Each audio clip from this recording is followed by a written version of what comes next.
Welcome to the Dirty Giant podcast. This week we have my little brother, Kanon Heaton. So a few years ago, he drew a late muzzleloader tag here in Utah, and we're going to tell you a little bit about that hunt and kind of how it turned out. You on there, Kanon? Can you hear us? Yeah, I'm here. What's up, guys? All right, so Kanon drew this tag. I actually kind of put Kanon in for it. He's not quite as into hunting as I am, but he likes it all right. So kind of like tell us, if you remember, kind of like when you drew the tag, how did you feel? Were you excited? What were your thoughts? Well, I was mostly excited because of you. I remember drawing the tag, and Conley was freaking out, just saying this is a once-in-a-lifetime tag that we have to do all these things for. I'd never shot a muzzleloader to that point, and I actually never hunted on that unit before as well. And so it was kind of a new thing, but I was pretty excited just because of the hype that Conley brought with it. Yeah, so he actually drew that tag. I think he had 2 or 3 points, so it's not like we were expecting to draw it or anything. So he kind of beat the odds there. And obviously it's somewhat of a pre-rut hunt. It was like in the first part of November, so we were pretty excited, and we got the muzzleloader set up and got him shooting. And I remember the first time you shot the muzzleloader? Yeah, that wasn't a good shot at all. Well, yeah, and then you scoped yourself too. Yeah. Yeah, so I'm not the best shot with that, actually, still to this day. So he actually scoped himself the first time he shot it, so he was kind of timid of it, but we shot it a few more times after that, and we felt like we were pretty ready for the hunt. We got better, but still not perfect. Right. So, anyways, Kanon had a lot of other things going on, so I started asking around about if there's been any big deer on the winter range, or if people have seen big deer in years past. It's hard because this hunt's on a general season unit, so there's going to be a lot of people who hunt this unit before we even get a chance. But the thing that makes our tag so good is the season dates. So I think that year there was only 9 tags on that late muzzleloader, and then so big unit, pretty good season dates for that with that tag. And so this is actually the tag I feel like I made the biggest mistake in my hunting career.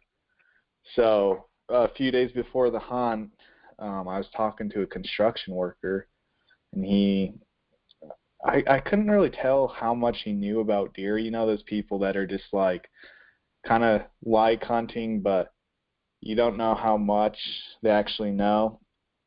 So he told me that there's a big deer, and that it had to at least be 30 inches wide. He told me where he saw it.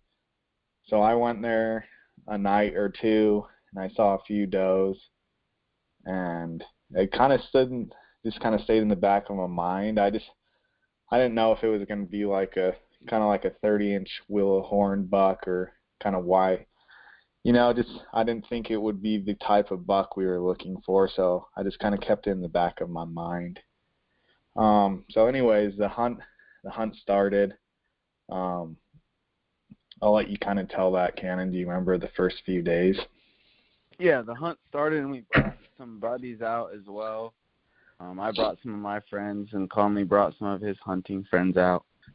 The first few days, I don't think we had too much success. We saw a few bucks, but we were kind of expecting some bigger bucks.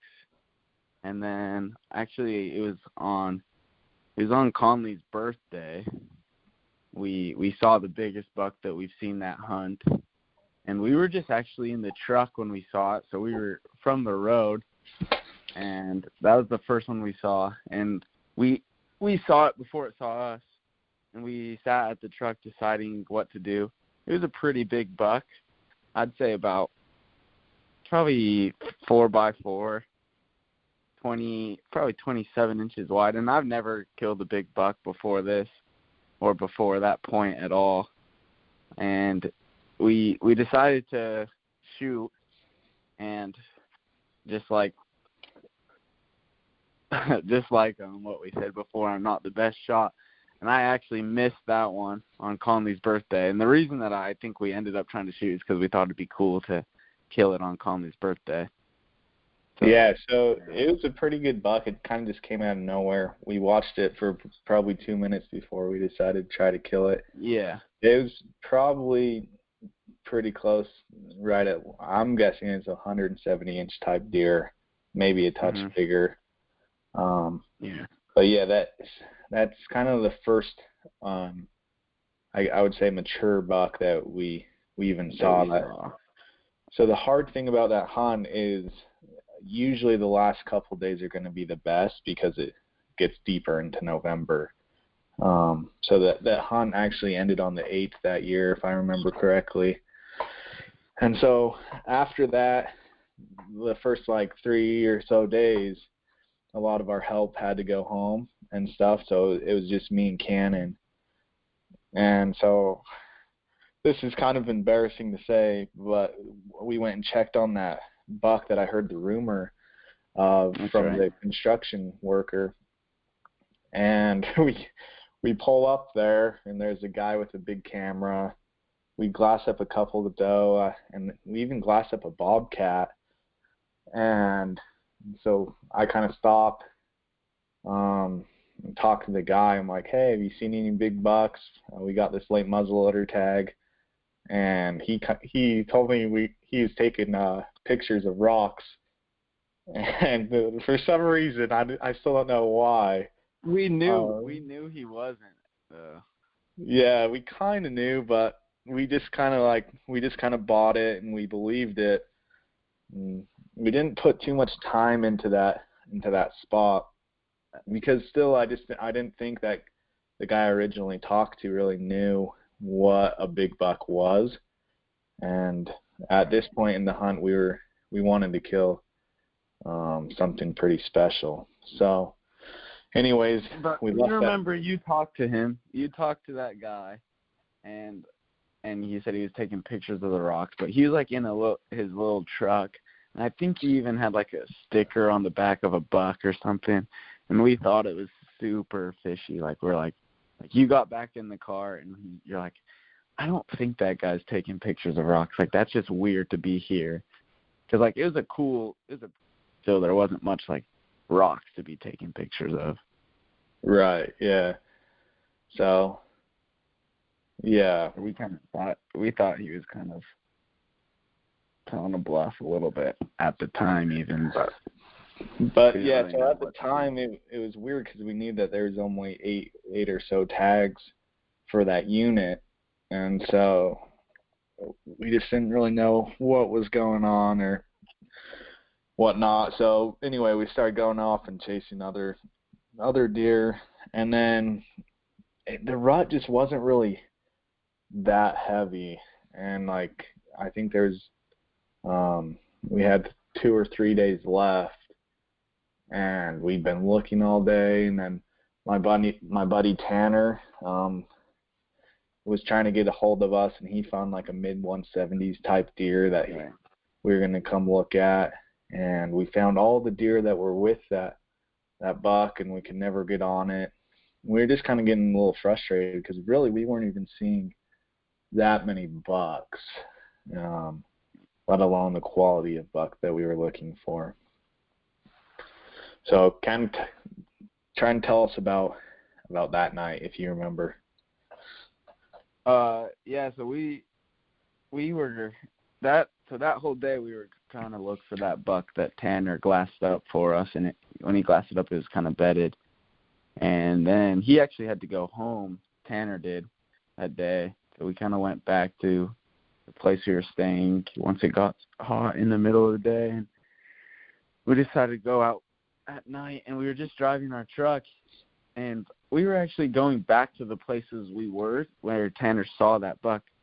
Mm-hmm. Right when we were driving our truck, and honestly, replaying it in my mind, I think 20 yards in front of our truck, this big old buck just starts running across the road. And, like, at first, our dad was with us as well, and at first we were like, what was that? Like, almost like I thought it was a horse.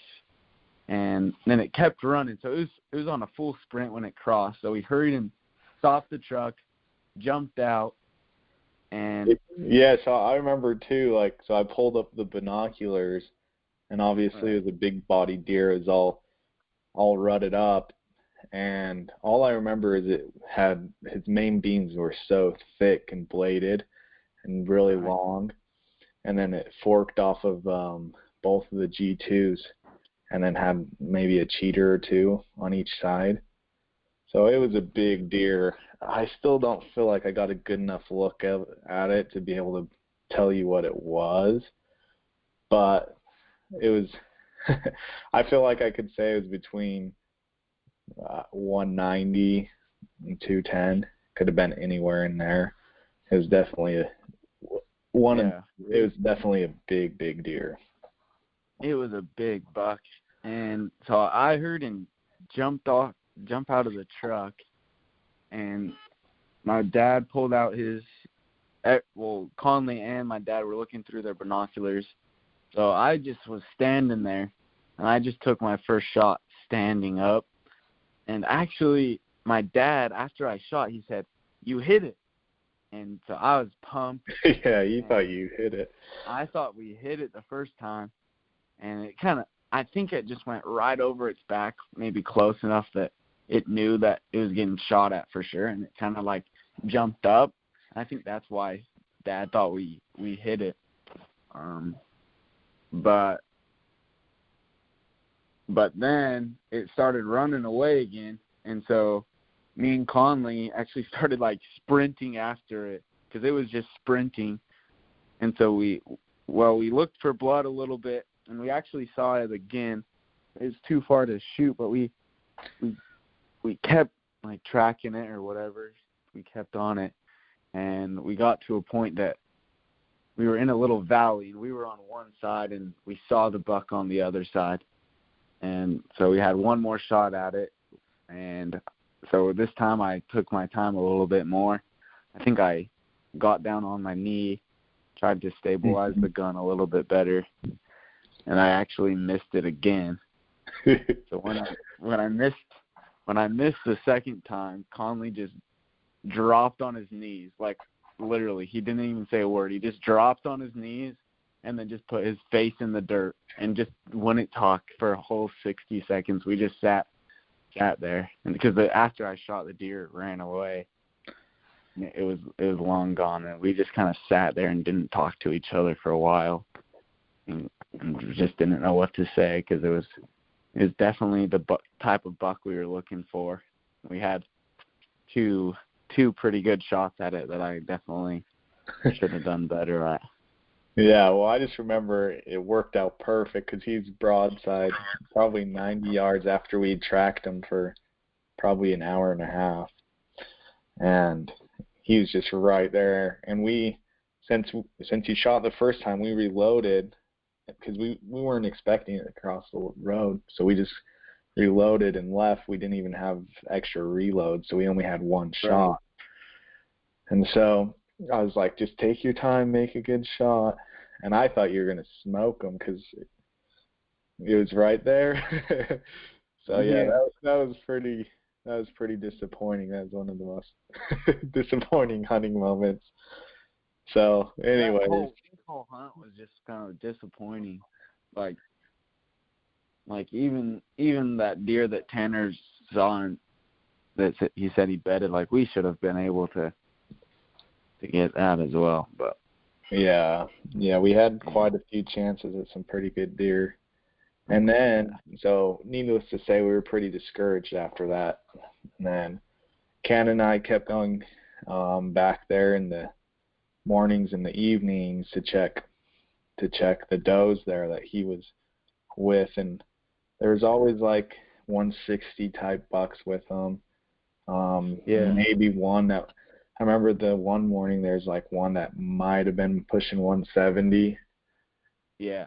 And we just it's just hard to shoot a buck like that when we know what might be in the area.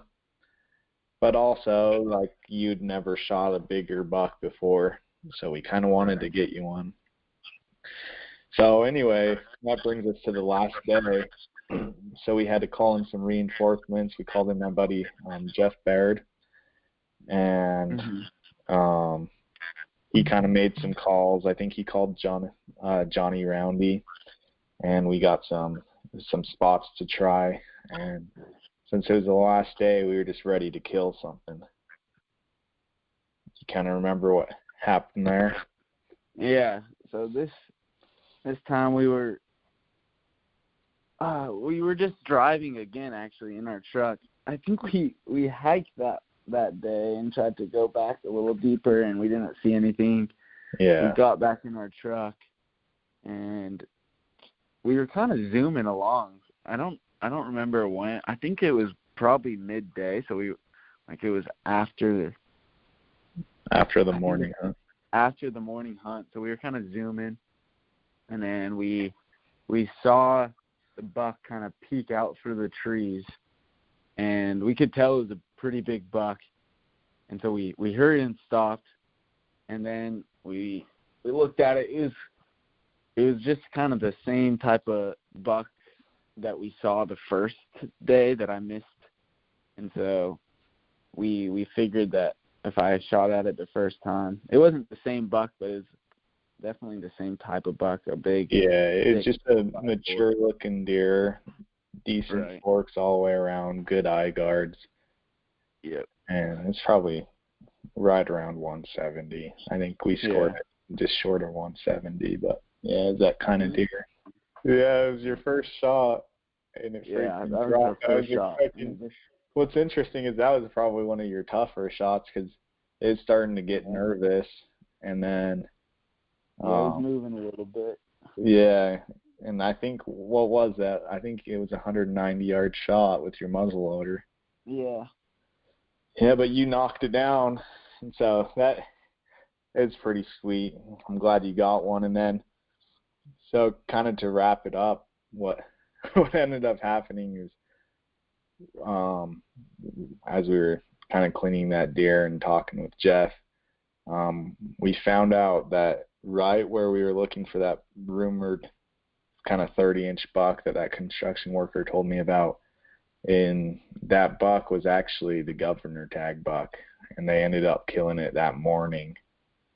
So the guy was right. There was a giant buck, and I can't remember exactly, but it was like a 260-inch type deer that they killed. So I don't know if we would have been able to get on it or not, but that was definitely one of the most embarrassing times in my hunting career, to kind of just buy that he was taking up looking at rocks or whatever he was doing, even though it didn't feel like it.